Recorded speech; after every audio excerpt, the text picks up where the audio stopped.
welcome back to Gardening with Creations by DX & Co. So if I'm any good at editing, you've seen now that I've expanded the greenhouse. I have started some indoor crops inside the greenhouse. There are a lot of people out there that ask all the time, what can I grow into the fall? What fall crops can I start growing now? So I want to get started with showing you some of the greenhouse growing crops that I'm growing. And this is just a small list of crops you can grow, but I just want to show you. So let's get started.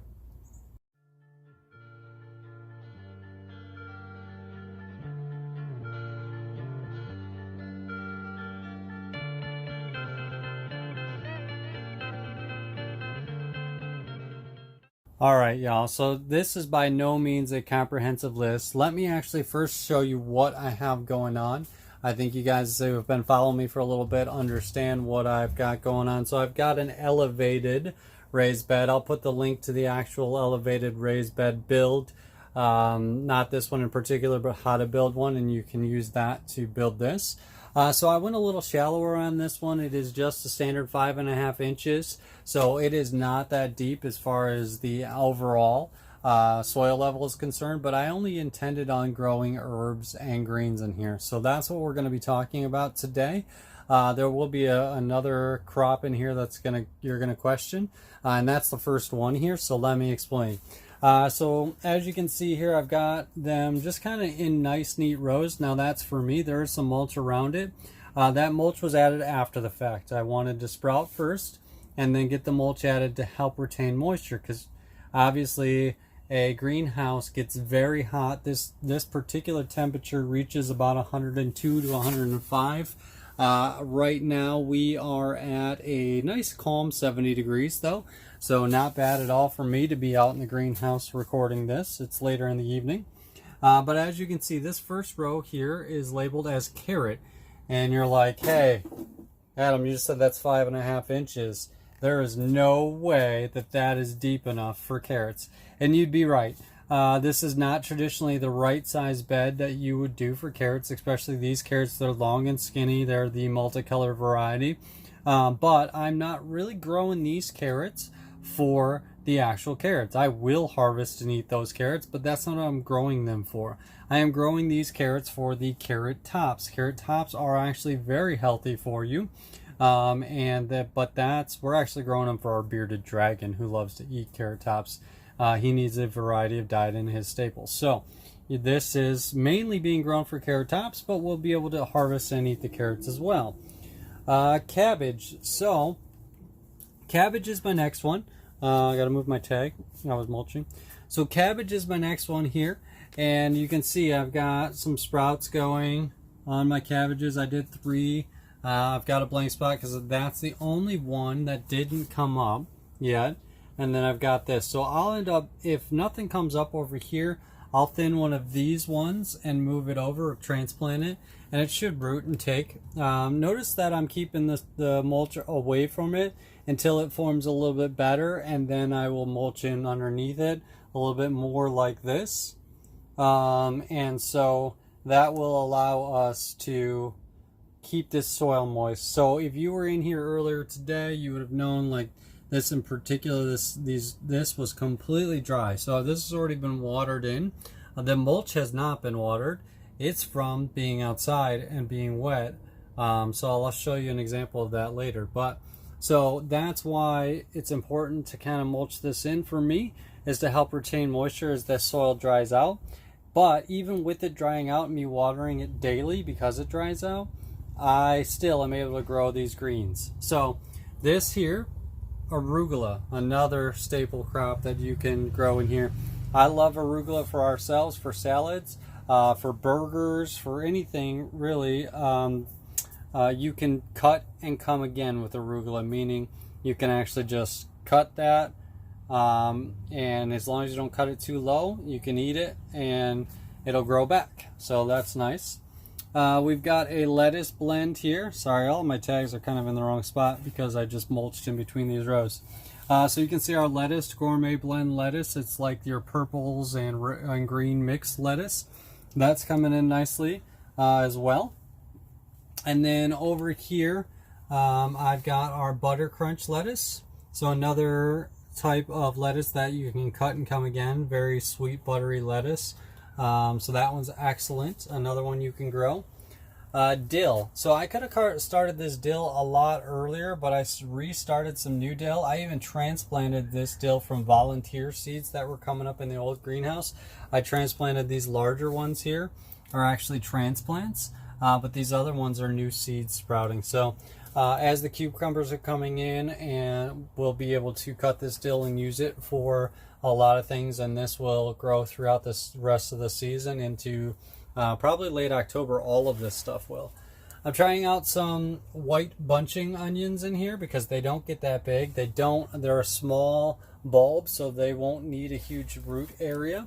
So I haven't had a ton of success with them yet, but time will tell. They're probably still forming. Parsley, you can see I'm getting some parsley sprouts, but not a lot yet. I didn't go heavy on the parsley because we don't use it that much, but it is a good staple for the bearded dragon. And then, so because of the bearded dragon, this particular section here, and this section here, and this section here are all a tiny mix, because tiny is the name of the bearded dragon. They are actually a variety or a mixed blend of seeds that I got from the local greenhouse, or it's called Farmer John's Greenhouse in Michigan. It's a fantastic thing. It is a mixed green. It's kohlrabi, kale, broccoli, turnip greens, all of these mixed greens that are all seeded in one package. So it's a smorgasbord, if you will, but they're all greens that he can eat. So again, I've just put that in here. And then the next thing is the same for him, is, believe it or not, I am growing dandelions. So dandelions I'm growing for him in particular. You can see people might think I'm crazy for actually growing dandelions in my garden, but dandelions are actually super nutritious for you. If you want to eat them in your salads, they're very sweet. They're very nutritious. There are actually a lot of people eat dandelion greens. Sometimes you get them in your salads at restaurants and you didn't even realize it. So something to keep in mind, that dandelion greens are a superfood, if you will, not only for your animals, but for yourself. So, and then lastly is I had a package of broccoli that I wanted to grow out. So you can grow broccoli, yes, this late in the season, you can start broccoli. So I actually saw that comment the other day on Facebook, is people asking if it was too late to start broccoli, and the answer is no. You can start broccoli as the cool weather starts to turn. These will be great in the fall. So here in Zone 6A, which is where we're at, we do get a lot of our colder weather starting in September and into October. It's not freezing, but it's colder, lower temps. So the greenhouse helps keep these temperatures up for these plants. Most of these are greens that are slow growing, cold hardy plants either way. Not all of them, but most of them. I'm sorry, I ignored the pineapple back there. So I am starting a pineapple. Look at those fantastic roots.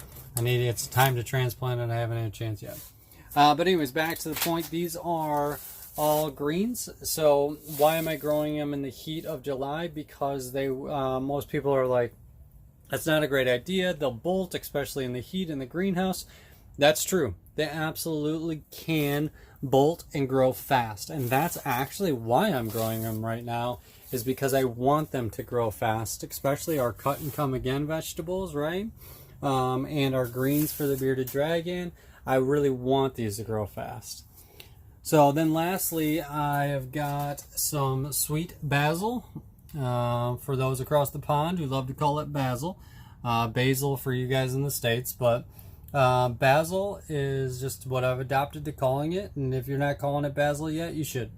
But anywho, you can see there's something been eating this particular basil, but I haven't been able to identify it yet. I think that's because I had it outside and something was eating it. I don't think it's been eating it in here, because look at this one here, nothing's touching it. This particular one right here is a snip off the top of that. So basil you can actually cut and you can root it in some water and then plant it, and now you have two plants whereas you used to have one. I actually have another one growing in water inside the house. Maybe I'll do a full video on some basil for people who don't know that you can multiply your basil very quickly. So it's great on pizza, fantastic. Pesto sauce if you guys are cooks. I'm not a huge cook, but you know, we do use our stuff for cooking, of course. So that's it, guys. That's everything that I'm currently growing in the greenhouse. So there you have it, guys. As I mentioned, that's everything that I'm currently growing in the greenhouse. This is by no means a comprehensive list of the things that you could be growing currently in the greenhouse yourself at this time of year. But this is just some crops that I'm growing in the greenhouse. Now, depending on the style that you're going for, are you growing in pots inside your greenhouse? Are you growing in an in-ground bed inside your greenhouse, which is what I used to have in my old greenhouse? I went with this elevated bed because it's a lot easier to weed and a lot easier for on my back overall. So maybe you guys want to consider something like that if you're planning on getting a greenhouse. But anyways, overall, guys, it is a pretty simple project to lay out some seeds in this bed and just wait for it to grow. So you don't have to have this much space. This is just bed is only in a 8x6 greenhouse, so it's a smaller greenhouse, and this is just that bed. Now I have extended my greenhouse, as you know, to be a 16 by 6.5 greenhouse, but only utilizing the back half for this bed. In the front half I'll be utilizing more shelves. So just want to give you guys that quick update on maybe some ideas on what you can start right now and grow in this summertime. And if you guys have any questions, I'd love to see some comments down below on what you might be growing. And I hope that you guys like this video. Give it a thumbs up and subscribe if you haven't already, and we'll produce some more content like this for you in the future. As always, guys, I hope you guys are staying safe and enjoying your gardens. Thanks for watching.